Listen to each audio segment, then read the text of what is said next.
Ava Sinclair tightened her grip on the umbrella as she stood before the towering gates of her family's estate. The rain poured relentlessly, soaking through her coat, but she barely noticed. Her phone buzzed in her pocket, a reminder of the text that had brought her here: family meeting. 7 p.m. Non-negotiable. She glanced at her watch: 6:55 p.m. The mansion loomed ahead, its lights glowing warmly against the stormy backdrop. To anyone else, it might have looked inviting. To Ava, it was a battlefield.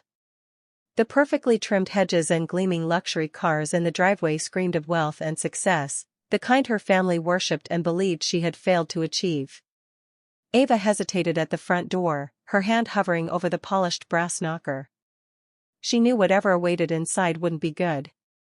Taking a deep breath, she pushed the door open before she could second-guess herself. Inside, everything was just as she remembered: pristine marble floors, chandeliers glittering overhead, and an air of cold perfection that always made her feel out of place. Her mother's voice cut through the silence like a knife. "You're late." Ava glanced at her watch: 6:58 p.m. In this house, anything less than 10 minutes early was considered late. She forced a tight smile and stepped further inside, shaking off the rain. The living room was already full. Her older sister Victoria sat primly on the leather sofa, a stack of legal documents resting on her lap. Elliot, their younger brother and the golden child of the family, lounged in an armchair scrolling through his phone without looking up.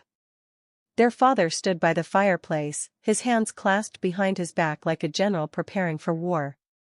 "Sit down," he commanded, gesturing to a single armchair positioned conspicuously in front of everyone else. Ava hesitated but complied, feeling every eye in the room on her as she took her seat. The setup was deliberate, an interrogation disguised as a family meeting. "What's this about?" she asked, breaking the silence. Victoria opened her folder and began speaking in her clipped lawyer's tone. "We've been discussing the future of this family and its legacy." Ava raised an eyebrow but said nothing as Victoria continued.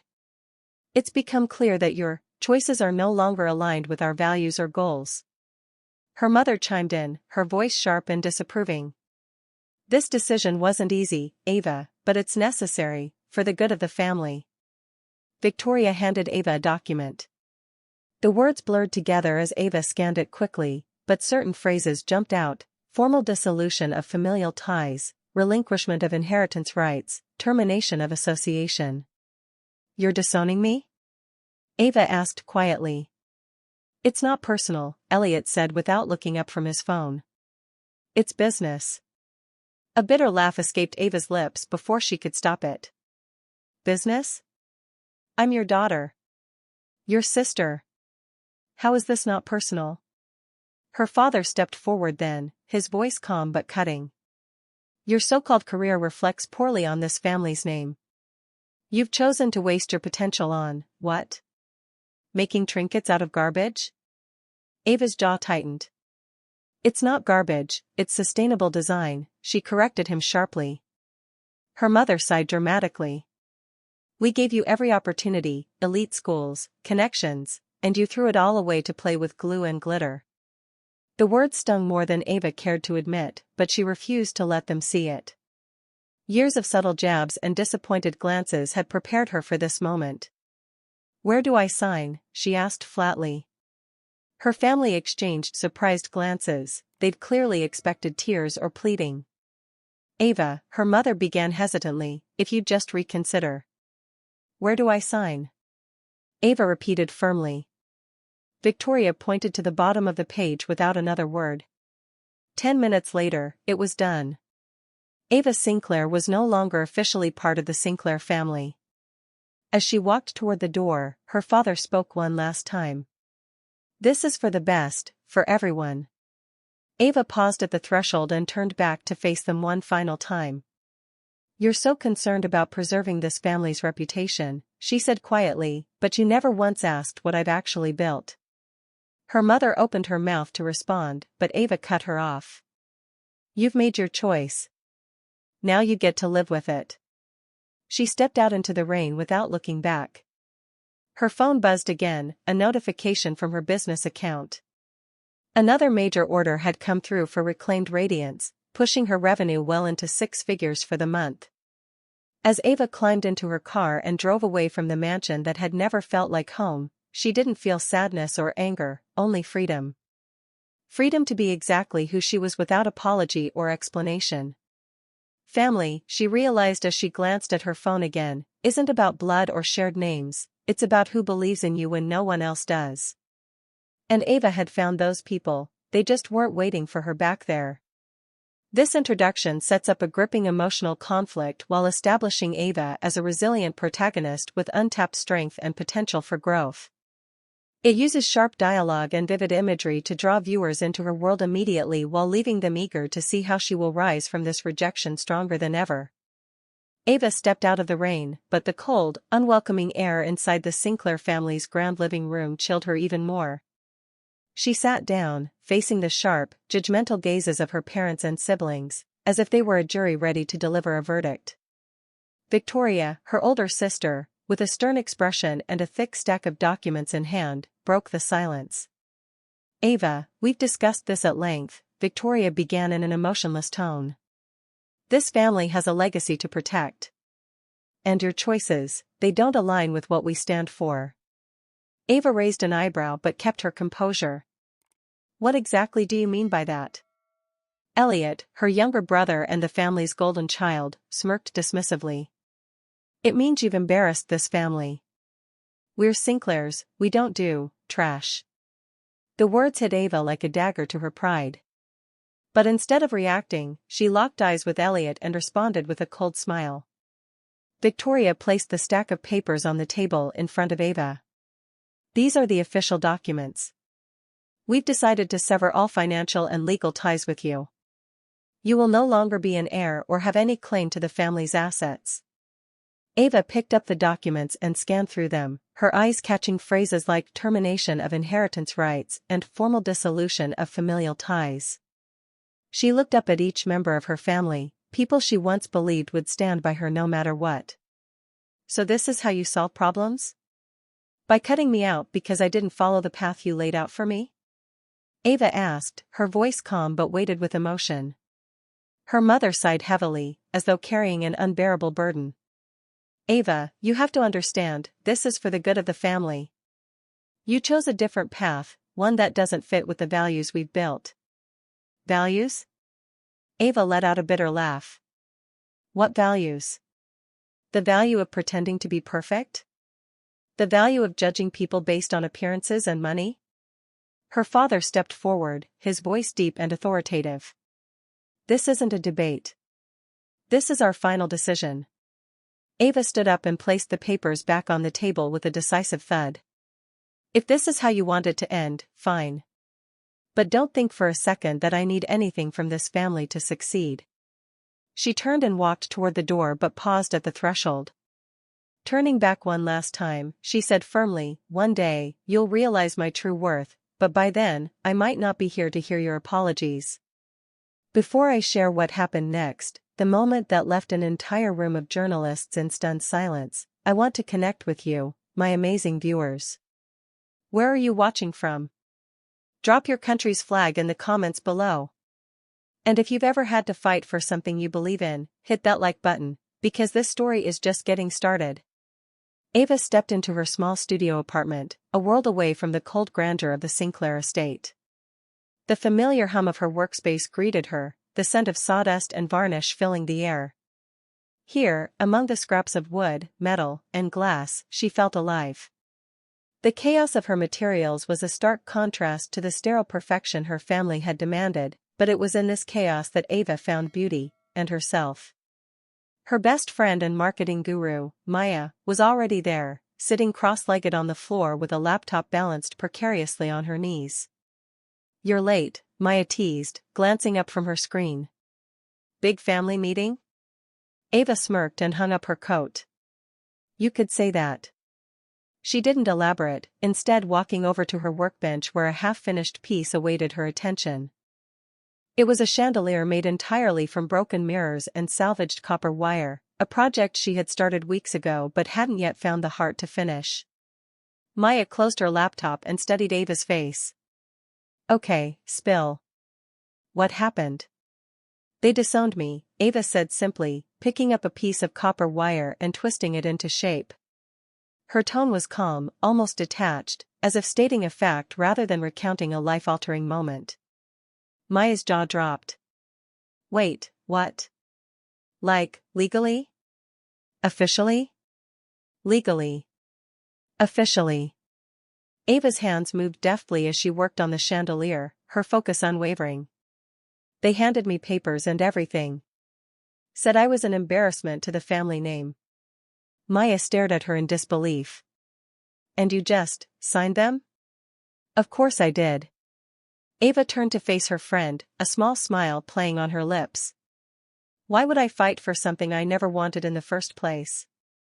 Before Maya could respond, the door burst open, and Leo, Ava's business partner and creative director, rushed in, his laptop clutched to his chest like it contained the secrets of the universe. Ava. You need to see this. He spun his laptop around to show them an article that had just gone live on a major design blog.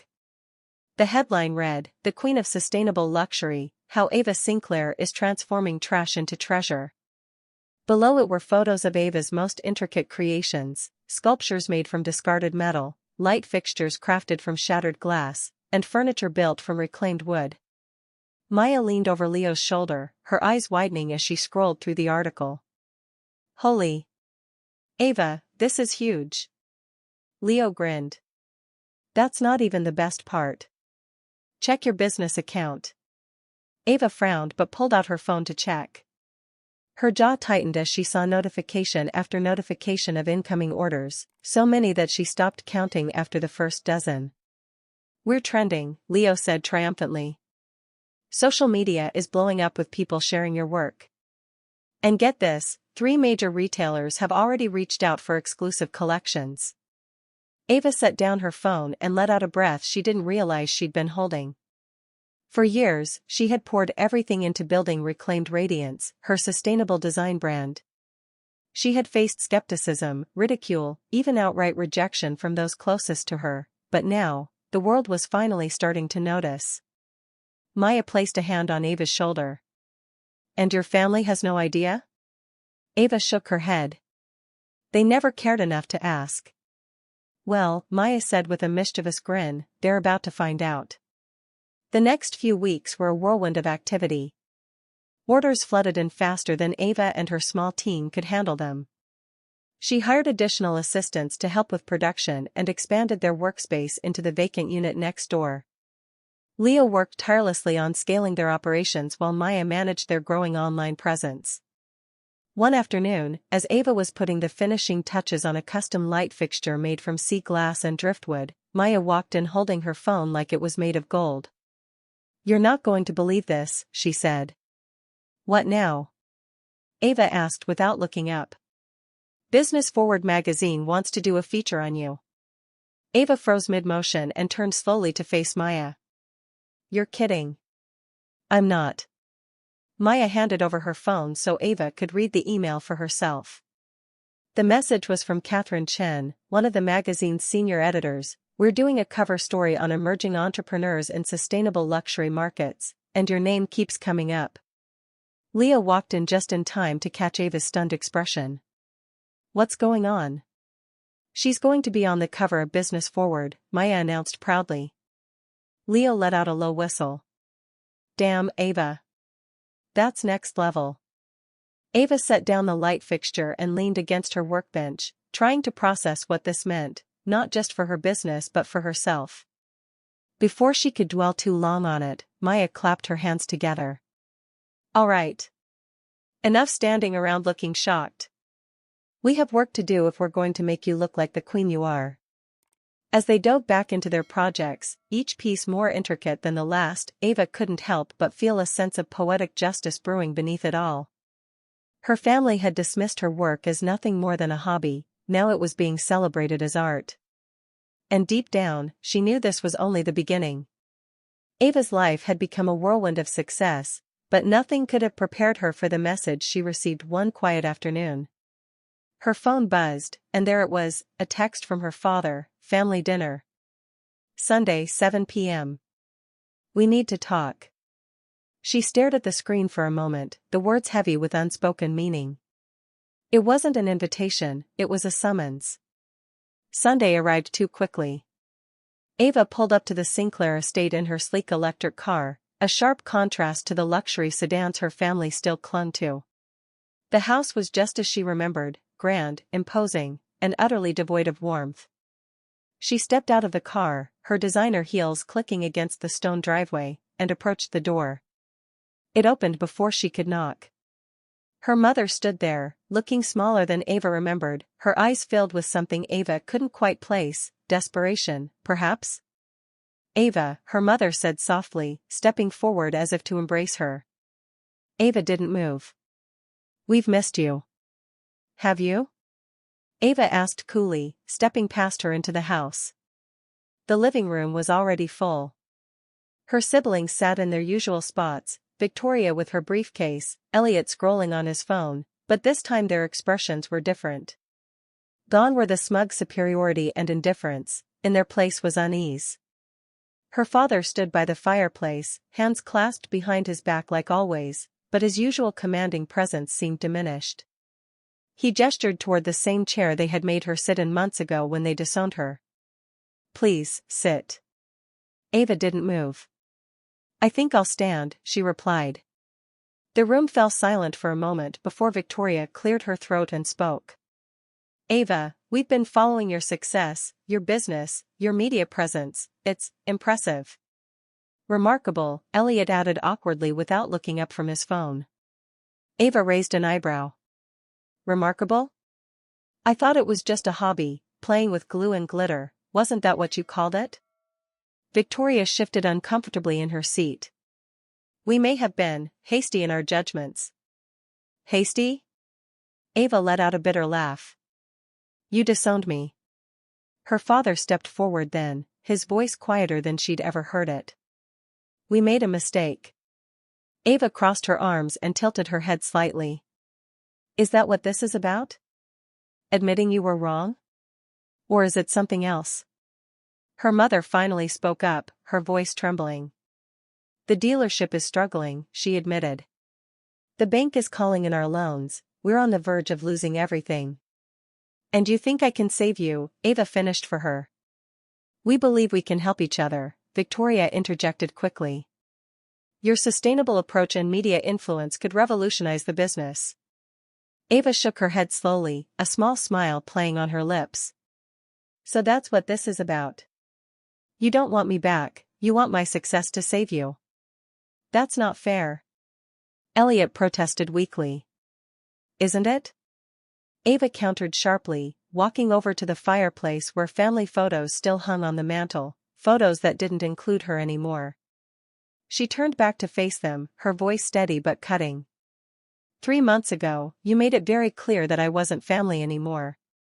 And now that things are falling apart, suddenly I'm worth something to you?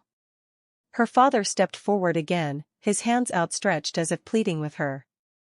Ava, please, we were wrong about everything, about you, and we're sorry. Ava studied his face for a long moment before speaking again. You know what's interesting about my work, she began quietly. I take broken things that people throw away and turn them into something valuable. She paused, letting the words sink in before continuing. But some things, once broken, can't be fixed. The silence that followed was deafening. Before anyone could respond, Ava's phone buzzed in her hand, a text from Maya, Singapore collector doubled their offer again. Call me when you're free. Ava smiled faintly at the message before slipping her phone back into her pocket. I have a meeting, she said simply, turning toward the door. Ava, her mother called after her desperately, tears streaming down her face now. Please, we're proud of you. Ava stopped in her tracks but didn't turn around. For a moment, she let those words hang in the air, the words she had waited years to hear but now felt hollow and too late. Without looking back, she replied softly but firmly, you should have been proud of me before the magazine covers and TV spots. And with that, she walked out of the house that had never truly been home. As she climbed into her car and drove away under the setting sun, Ava felt no anger or sadness, only clarity. Family wasn't about blood or shared history, it was about who stood by you when no one else would. And as far as she was concerned, she had already found hers. Ava sat in the conference room of her new office, the sunlight streaming through the floor-to-ceiling windows that overlooked the bustling city below. The table in front of her was immaculate, save for a single folder resting at its center. Across from her sat her family, her father, mother, Victoria, and Elliot, all looking far less composed than they had the last time they'd summoned her to a meeting. But this time, the power dynamic had shifted entirely. She leaned back in her chair, exuding calm confidence as she watched them squirm under the weight of their own desperation. "So," Ava began, her voice steady and measured, "you want me to save Sinclair Enterprises?" Her father cleared his throat, his usual commanding tone now replaced with something almost pleading. "We believe that with your vision and reputation, we can turn things around. The market is shifting towards sustainability, and you've proven you understand that better than anyone." Ava tilted her head slightly, studying them. "You're right. I do understand it better than anyone. And that's exactly why I'm not interested in patching up a sinking ship." Her mother gasped softly, but Ava held up a hand to silence her before she could speak. "However," Ava continued, "I am willing to take over Sinclair Enterprises, on my terms." Victoria straightened in her chair, her lawyer instincts kicking in. "What exactly do you mean by your terms?" Ava reached for the folder in front of her and slid it across the table toward them. "It's all outlined here," she said simply. Her father hesitated before opening the folder, his eyes scanning the document inside. As he read, his expression shifted from confusion to shock. "You want full ownership?" he asked incredulously. "Yes," Ava replied without hesitation. "I will acquire Sinclair Enterprises outright and rebrand it into Phoenix Properties, a sustainable real estate venture that aligns with my values. I'll take your crumbling empire and build something new from its ashes." Elliot scoffed. "You can't just erase our family name like that." Ava turned to him with a calm but piercing gaze. "Your family name erased me first." The room fell silent. "I'm not finished," Ava said after a moment, her voice cutting through the tension like a blade.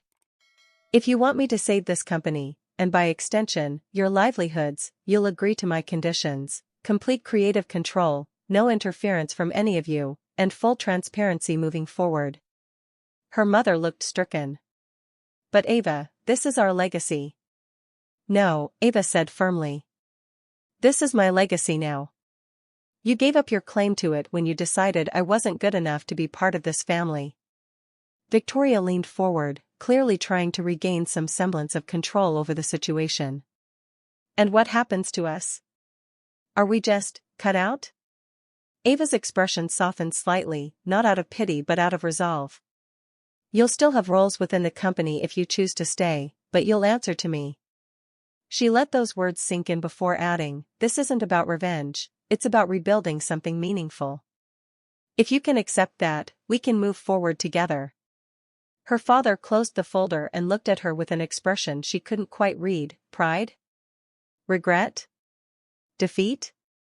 Perhaps all three. After a long pause, he nodded slowly. "We'll sign." Ava didn't smile or celebrate, she simply nodded back and stood up from her chair. "Good," she said briskly. "I'll have my legal team finalize everything by the end of the week." As her family filed out of the room one by one, Ava remained behind for a moment, staring out at the city skyline. She thought about everything it had taken to get here: the rejection, the loneliness, the relentless drive to prove herself, and felt an overwhelming sense of clarity. Later that evening, as she prepared for Phoenix Properties' first board meeting under her leadership, Ava carried something with her, an envelope containing the disowment papers her family had given her months ago. When everyone was seated around the table, including her parents and siblings, she pulled out the envelope and placed it on the table. "This," she said, holding up the papers for everyone to see, "is where it all started." She paused before tearing them cleanly in half and letting the pieces fall onto the table like confetti. "And this is where it ends." The room was silent as Ava took her seat at the head of the table, the place she had earned not through inheritance but through resilience and vision. Let's get started, she said simply. The grand opening of Phoenix Properties' first eco-luxury development was nothing short of spectacular. The sun was setting behind the ribbon-cutting ceremony, casting a warm glow over the sustainable community Ava had spent months designing. The crowd buzzed with excitement as reporters snapped photos and potential buyers explored the model homes, each one a masterpiece of reclaimed materials and innovative design. Ava stood at the center of it all, dressed in a sleek, minimalist suit that reflected her brand's ethos, elegance through simplicity. Her family stood nearby, their expressions a mixture of pride and awe. For the first time, they weren't just spectators, they were part of something bigger, something Ava had built from the ground up. The ceremony began with a speech from Ava's father. His voice, once so authoritative and distant, now carried warmth and humility. Today, we celebrate not just the opening of Phoenix Properties but the vision of my daughter, Ava Sinclair, he said, pausing to look at her with genuine admiration. She taught us all that transformation is possible, not just for materials but for people. The audience erupted into applause as Ava stepped forward to cut the ribbon. She held the scissors for a moment, letting the weight of the moment sink in. This wasn't just about a business, it was about reclaiming her identity and proving that even broken things could become beautiful. As the ribbon fell, Ava turned to address the crowd. Phoenix Properties is more than a company, she began. It's a symbol of what we can achieve when we dare to see potential where others see waste. This community represents resilience, creativity, and hope, and I'm so proud to share it with all of you. The crowd cheered as Ava's siblings, Victoria, Elliot, and her parents, joined her on stage for photos. For once, there were no harsh words or judgmental glances, only unity. Later that evening, as the event wound down, Ava found herself alone in one of the model homes. The space was quiet except for the soft hum of wind chimes she had made from sea glass and driftwood. She ran her fingers along the edge of a reclaimed wood table, marveling at how far she had come. Her mother appeared in the doorway, holding 2 glasses of champagne. Mind if I join you? She asked softly. Ava nodded, gesturing for her to sit. They clinked glasses in silence before her mother finally spoke. I've been thinking about what you said months ago, about seeing beauty in broken things. Ava smiled faintly. And? Her mother looked down at her glass, then back at Ava. I think I finally understand it now. You didn't just build this company, you rebuilt our family. Ava's chest tightened at the words she had longed to hear for so many years. She reached out and took her mother's hand. We rebuilt it together. After successfully restructuring Phoenix Electric, Ava didn't stop at saving her family's legacy, she set her sights on transforming the company into a global symbol of sustainable innovation. With her vision and determination, Phoenix Electric began its next chapter. Ava spearheaded the company's international expansion, opening flagship showrooms in New York, London, and Tokyo. Each location reflected her unique design philosophy, blending cutting-edge technology with local cultural elements to create spaces that felt both innovative and personal. She also forged partnerships with renewable energy providers worldwide to ensure every aspect of the business operated sustainably. But Ava didn't stop at vehicles. She launched an ambitious R&D initiative to develop groundbreaking technologies, including autonomous electric vehicles and solar-powered charging stations made from recycled materials. These innovations not only set Phoenix Electric apart from competitors but also solidified its reputation as a leader in sustainable luxury. Beyond business, Ava introduced the Phoenix Rising Initiative, a community program dedicated to educating young people about sustainability and empowering them to create art and products from reclaimed materials. She built centers in underserved communities, giving children the tools to see beauty and potential in what others might discard. Despite these successes, challenges arose. Major competitors attempted to replicate her model, while varying environmental regulations across countries forced Ava to adapt quickly. Financial pressures mounted as the company expanded rapidly, but Ava's strategic leadership and unwavering commitment to her vision kept Phoenix Electric thriving. As Phoenix Electric grew, so did its impact. The company became a beacon of hope for those who believed in second chances, not just for materials but for people. Ava's journey from rejection to redemption inspired countless others to see value in themselves and their work. Phoenix Electric wasn't just a business anymore, it was a movement. And Ava Sinclair stood at its helm, proving that even broken pieces could come together to create something extraordinary. Thank you for following along with this emotional story. If Ava's journey of resilience and transformation inspired you, don't forget to hit the like button to show your support. And make sure to subscribe to the channel so you won't miss more meaningful stories about perseverance, creativity, and life-changing lessons. I'd love to hear your thoughts in the comments. Have you ever faced a moment where you had to stand up and prove your worth? Share your story, I'm excited to read it. And if you believe that broken pieces can be turned into something beautiful, leave a fire or dove emoji below this video. The journey doesn't end here, so stay tuned for more incredible stories. Let's keep exploring together.